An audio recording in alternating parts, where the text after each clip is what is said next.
Hey guys, what is up? Hope everybody has been having a great day. I'm excited to be back today with all 5 sets from the round of 16 at my last long drive event. This includes shot tracer and trackman numbers as promised. If you guys want to see more videos of my long drive events in this format, please smash the like button. It would really mean a lot to me. I'm planning to release the finals this weekend, but if we get to 6,000 likes before the weekend, I'll release it then. Also, I am open to any constructive criticism, any suggestions. This is kind of my first foray into the video. I really think you guys will like it.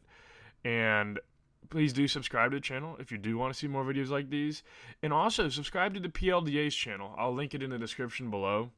And yeah, I'm really hopeful that you guys will enjoy this because I really enjoyed competing and making this video for you guys. So that being said, let's get into it. So first off, I'll tell you guys a format. So essentially, round of 16 is a round robin format. 16 players. Each person will face each other once with 5 sets of 4 people on the tee at the same time. It's kind of a matrix format. And first place gets 200 yards. Second place gets 100. Third place gets 50. Fourth place gets 25. And if you hit all 6 balls out of bounds, you get 0. Top 8 point getters out of 16 advance to the final 8. So that is what we're doing. And to look at the TrackMan numbers, look at the bottom right where you see side total, and that says 7.2 right there. That is a ball in the grid. And essentially what that means is I have the center line of the TrackMan aimed right down the center of the grid. The grid is 60 yards wide, 30 yards on each side of room. So 30 yards times 3 is 90 feet. Essentially, if that number in the bottom right is less than 90 feet, it's a ball in the grid. Now, unfortunately, I don't have the shot-by-shot distances, but I do have my longest yardage, which is what will count. And at the end of every set, I'll show you guys how I did in that set. In future events, as I get more organized, get better at this, I will make sure to include yardages after each shot and whether it went OB or whatnot. So just be patient with that because this is kind of a process. I do want to make this a very high quality production, and I'm obviously open to any suggestions you guys might have because I have very high hopes for this, and I really think this can become something really cool. And so this is my first set. I'm facing Zach Holton, George Haggerty, and Rob Tietmeyer. Rob is just to my right, and this is the first set of the morning, 9 a.m. So you can see there, I won the set by 20 yards, 399 yards. So pretty good opening set there. 400 was a pretty good ball all day. So not too bad. Now on to set 2. And something else I want to bring up is the spin rate in long drive is so important when it comes to hitting the ball far. And now we had a tailwind on this day. And a lot of people believe lower spin rates help you hit the ball far. And that is true.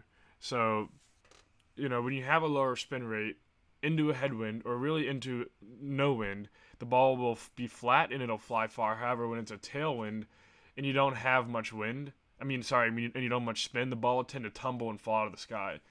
So I was making that mistake early on in this tournament where I wasn't spinning it enough and I was actually not getting the carry I wanted. So that's something you'll notice. Just keep an eye on that spin rate as I get into the later rounds. The spin will go a little bit higher. Now is intentional. So, on to set 2, to my left is Colton Casto, to my right is Devin Fitzgerald, and to the far right is Chris Hall. And Colton is extremely deadly in these conditions because he hits the ball probably higher than anyone. He plays this towering ball, and when that wind gets under it, it can go pretty crazy. So, bit of a miss hit here, only 210 on the ball speed. You can notice my club path plus 2.3 degrees. That means that I'm swinging in to out, and I'm trying to play a bit of a draw. I always like my club path to be about +1 to +3. That's a really good spot for me to be in. And also notice my attack angle is well over 10. Now, at my last tournament in Mesquite, this was working pretty well, but that's because Mesquite was a tailwind wet grid, meaning the ball wasn't rolling. This is a tailwind dry grid. So my landing angle was getting too steep as a result of my high launch and high attack angle. So if you guys have been looking at the numbers, I want to explain to you another thing here. So if you look in the bottom left, you'll see landing angle. So that one was 43 degrees. That's actually a pretty good landing angle. However, I was hitting too many in the upper 40s, low 50s. Essentially, that means the ball was landing at about a 50-degree angle, which means it's going to land pretty steep without a lot of roll. And I need to be getting my landing angle more down into the low 40s, high 30s. And so I'm not doing a great job right now of optimizing my numbers and my flight. My speed's kind of rescuing me a little bit, more or less, which is definitely nice. It's definitely nice to have a lot of speed because you can get away with a lot of things. Eventually, though, you will start to face people that are in the later rounds that it'll catch up to you. So that's why earlier in the rounds, I'm always very hyper aware of where my numbers are, of how I'm feeling. And I really just wasn't getting into that groove the way I wanted to early on. I mean, and it is what it is. You know, you just kind of got to adjust as you go. This ball was huge. It ended up going outright, but Alex Blozier, who's the guy behind doing the ball calling, told me this ball went OB at about 430 on the right. So I kind of kept that in mind as I kept playing. Now I got a really bad beat here. 402, second place this early in the day that's a tough one. Colton hit a huge ball, and he was hitting huge balls all day. This was a very good win for him, and he was hitting it great. So sometimes you're going to hit a good ball, and you're going to get beat. And one of the things I've learned to focus on is what I can control. I can't control if someone's going to hit a massive bomb that gets a freak bounce and runs out pretty good. All I can really control is hitting the shots I want to hit, you know, creating the angles I want to create at impact, and just kind of staying within myself and swinging my swing. You know, because one of the things I've come to learn in this sport is it's great to build speed, and you always want to try to gain speed and get faster.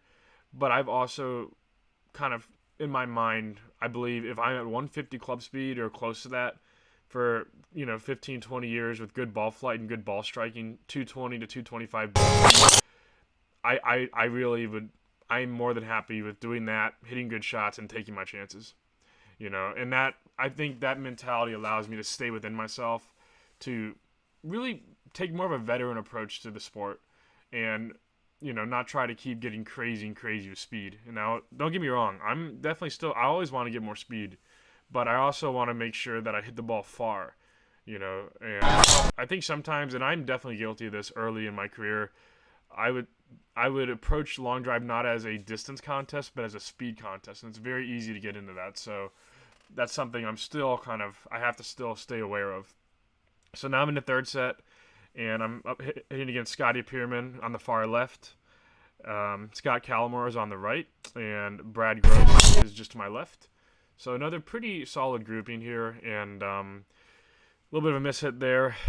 And also another number to look at is spin axis in the middle right. That's spin axis. If the spin axis is negative, the ball has a negative angled spin tilt, which means it's moving right to left. If it's a positive spin axis, it's got a positive angled spin tilt, which means it's moving left to right. Essentially, negative means it's throwing, positive means it's cutting.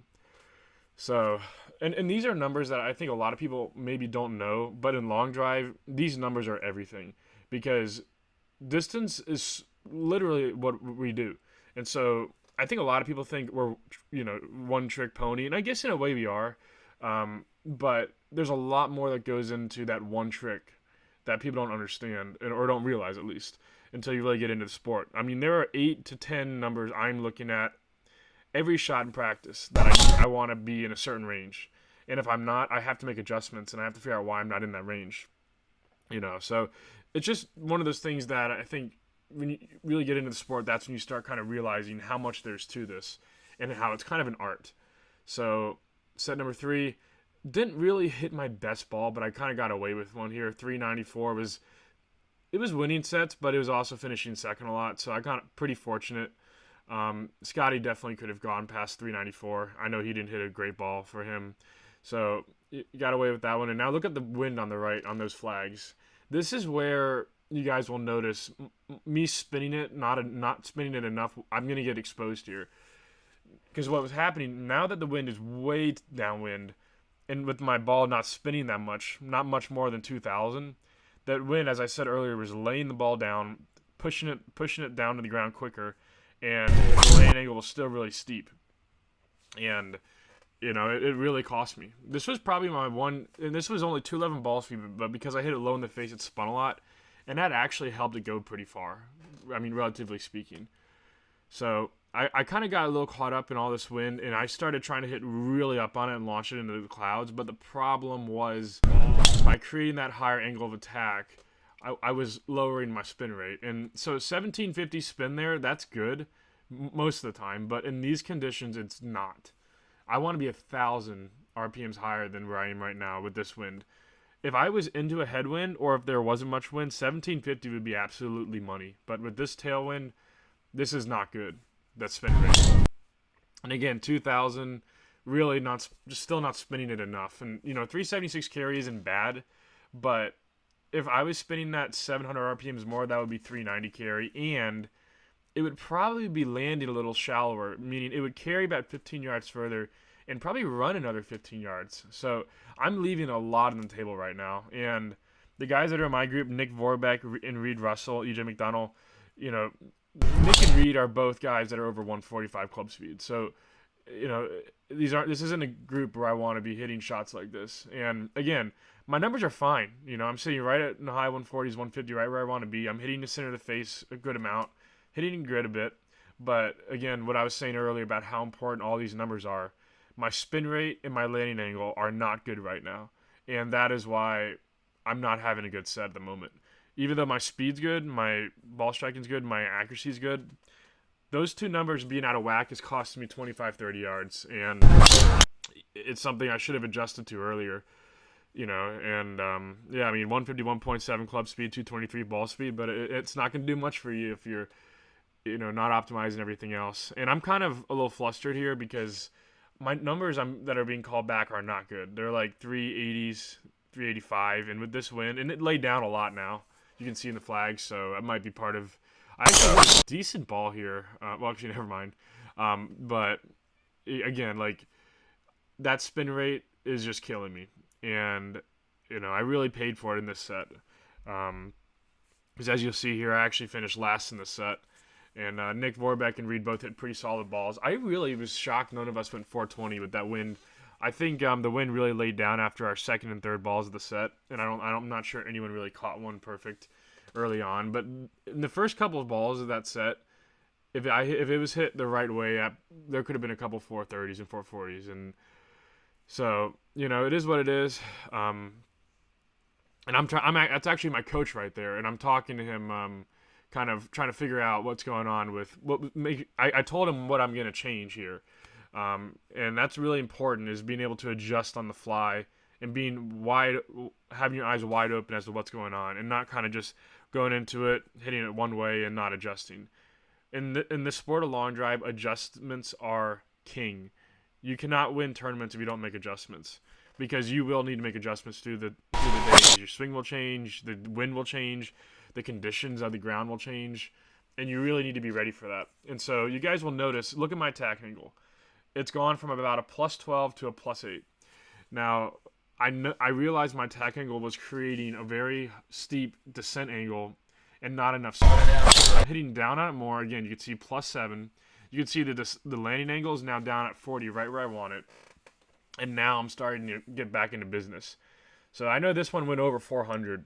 And again, it was slower than a lot of my balls from earlier in my earlier sets, but it's going further. And again, this is why it's so critical to know these numbers. And I have a loaded set here. Right to my left is the 2017 World Champion and former Justin James. To my next left is Josh Koch, and then Landon Gentry, all marquee names in the sport. So again, you can see my spin rate up at 2,700. Again, I lofted up my driver. I'm hitting more down on the ball. So going from about a plus 11 degree angle of attack to about a plus 7. And that spin rate is going up because I'm squeezing the ball more, which is exactly what we want with this wind. And it's really paying off because I've already had, I believe, 2 400-yard balls. And that was a little bit right. 250 feet right, man. That's impressive. And you can also see my club path is getting a little more neutral. That will happen when you start to come over the top more, which is what will happen when you hit down on it more, relatively speaking. I'm definitely not hitting down on it. But relative to what I was doing earlier, I am definitely hitting down on it a lot. So, Now another pull to the left, and and that's one of the critical things is being able to change things like this with your swing on the fly. That's where practice really comes into play. It's one thing to know you need to knock your tactical down to like a +7 or 8 from a 12. It's another thing to be able to do it, set to set. So that's where practice really comes into play, and this is really the key to this sport is being able to make adjustments like this. It really makes a difference. And here is actually, this was my longest ball, believe it or not, and I didn't think I wasn't happy with this ball, but again, the spin rate was good. It landed in a good spot in the grid, and I ended up taking that set at 409. So that is the end of the round of 16. Had one rough set, but I did adjust pretty well, and so I finished third in this set, and we're on to the quarterfinals. So I hope you guys enjoyed this video. I plan to release the quarterfinals this weekend, but if you guys like it more, release it earlier. So I hope you guys enjoyed the video. Please like, comment, subscribe, and I will see you guys next time.